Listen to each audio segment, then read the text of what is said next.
नमस्कार, बिहार तक देख रहे हैं आप और आपके साथ मैं हूं आशीष अभिनव।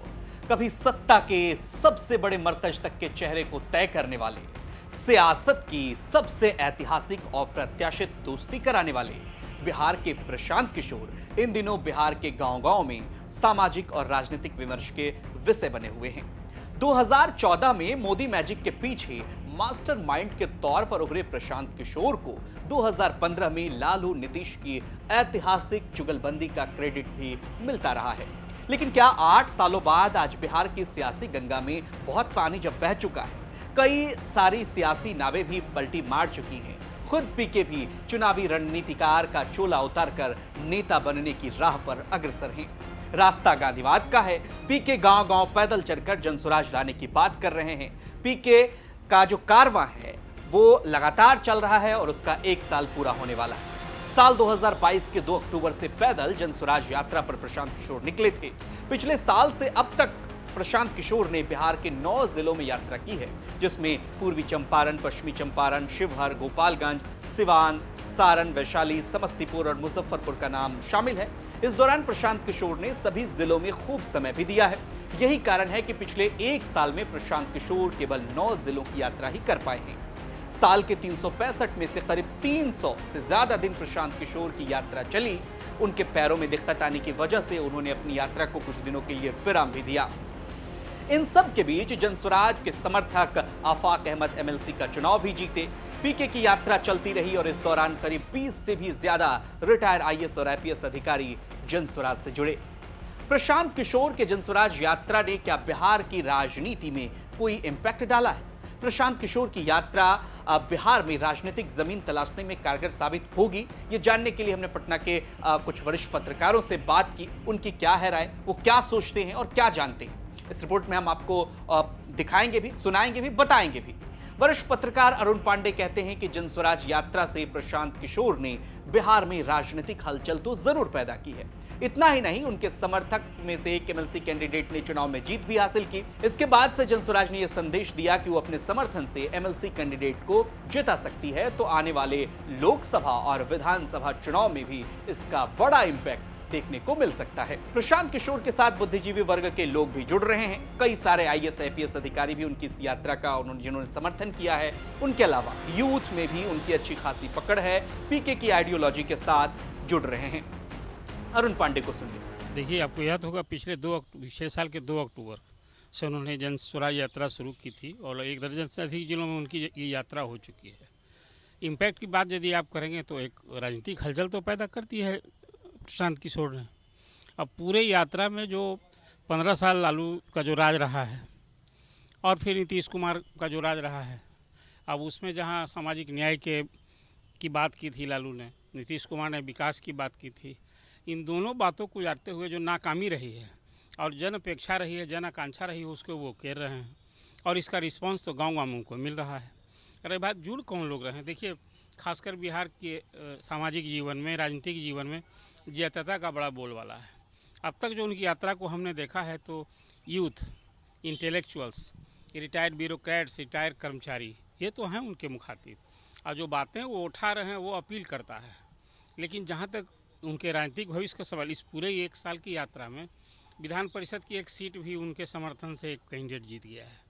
अब आने वाला चुनाव है, 6 साल लोकसभा के चुनाव, 6 महीने बाकी हैं। इसमें प्रशांत किशोर क्या करेंगे?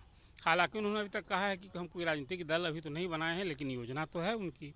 और जैसी बात उन्होंने कहा है मीडिया से कि लोकसभा के चुनाव में कुछ वो करेंगे, मतलब लगता है कि उसके पहले या तो पार्टी बनावे, नहीं तो कुछ लोगों को समर्थन करेंगे। वहीं वरिष्ठ पत्रकार सुजीत झा कहते हैं कि पीके की राजनीति दूसरे दलों को समझ नहीं आ रही है। प्रशांत किशोर नई शैली की राजनीति कर रहे हैं। जो राजनीतिक दल 50 साल से ज्यादा राजनीति कर रहे हैं वो भी इतना पैदल नहीं चले जितना अब तक प्रशांत किशोर चल चुके हैं। पीके की जनसुराज यात्रा बिहार की राजनीति में जरूर इंपैक्ट डालेगी।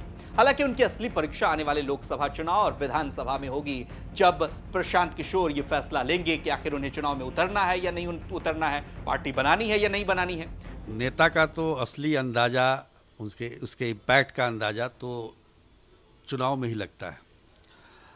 प्रशांत किशोर 1 साल से पदयात्रा कर रहे हैं, बहुत बड़े रणनीतिकार रहे हैं, वो कई पार्टियों के लिए उन्होंने काम किया है।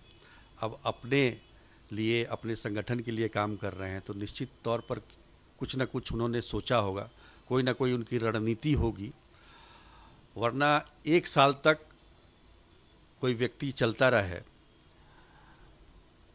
बिना वजह तो हो नहीं सकता है। देखिए, प्रशांत किशोर की राजनीति अभी जो परंपरागत राजनीतिक दल हैं उनको समझ में आ नहीं रही है। वो आधुनिक तरीके से एक नई शैली की राजनीति कर रहे हैं। आज तक कोई भी नेता बिहार का इतना नहीं घूमा होगा पैदल जितना प्रशांत किशोर ने पिछले एक साल में घूमा है, जबकि यहाँ 50-50 साल से लोग राजनीति कर रहे हैं। तो कहने का मतलब ये है कि ग्रास रूट तक जाना, लोगों से बात करना, उसकी समस्याओं को सुनना, उन्हीं के गांव में रहना, उन्हीं के साथ खाना खाना, इसका इम्पैक्ट तो पड़ेगा ना कहीं ना कहीं। जन स्वराज से जुड़े बिहार के एक्स-डीजी आर.के. मिश्रा कहते हैं कि बिहार की आम आवाम इस बात को समझ रही है और ये यात्रा उनको जगाने में वाकई काम कर रही है। और शुरुआत की गई थी 5 जिलों की यात्रा, बाद से ही जनसुराज समर्थक उम्मीदवार एमएलसी का चुनाव जीत जाते हैं और अब तक हम लोगों ने 9 जिलों में यात्रा पूरी कर ली है। जब तक बिहार के 38 जिलों में यात्रा पूरी नहीं हो जाती तब तक हम लोग आगे इसको और बढ़ाएंगे और आगे करने का निर्णय लेते रहेंगे।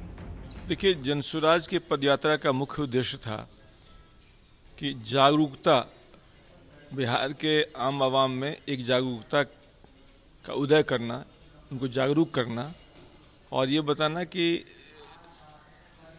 आप अपने मत का प्रयोग अपने बच्चों के भविष्य के लिए कीजिए। कि पिछले 75 वर्षों में बिहार की बदहाली, बिहार की गरीबी का जो हाल रहा है, इस कारण से यदि जब तक हम अपने बच्चों के भविष्य को सोचते हुए, बिहार के बदहाली को सोचते हुए उसके हिसाब से अच्छे उम्मीदवार को चयन नहीं करेंगे, तब तक राजनीतिक में परिपक्वता नहीं आएगी और जनता के सरोकार वाले कार्य नहीं होंगे। 2 अक्टूबर से पदयात्रा भितिहरवा से प्रारंभ होकर अभी लगभग 9 जिलों की यात्रा हो चुकी है और बेतिया, मोतिहारी, शिवहर, गोपालगंज, सिवान, छपरा, हाजीपुर, समस्तीपुर और मुजफ्फरपुर में भी यात्रा चल रही है। जब तक 38 जिला की यात्रा पूरी नहीं होती है तब तक कोई भी इसमें हम लोग निष्कर्ष निकाल नहीं सकते। हम लोग का एक ही उद्देश्य भी है कि बिहार के हर जिले में, हर गांव में जाकर उसको हम लोग जनता को जागरूक करें। अब सवाल यह है कि पैदल बिहार घूमकर लोगों का मन टटोलने वाले पीके क्या राजनीतिक दल बनाएंगे? क्या पीके आने वाले दिनों में परंपरागत राजनीति से अलग एक नया विकल्प बिहार को दे सकते हैं? आप क्या सोचते हैं? कमेंट करके हमें जरूर बताइए। पटना से अनिकेत कुमार की रिपोर्ट आप देख रहे थे। बिहार की तमाम खबरों के लिए आप देखते रहिए बिहार तक।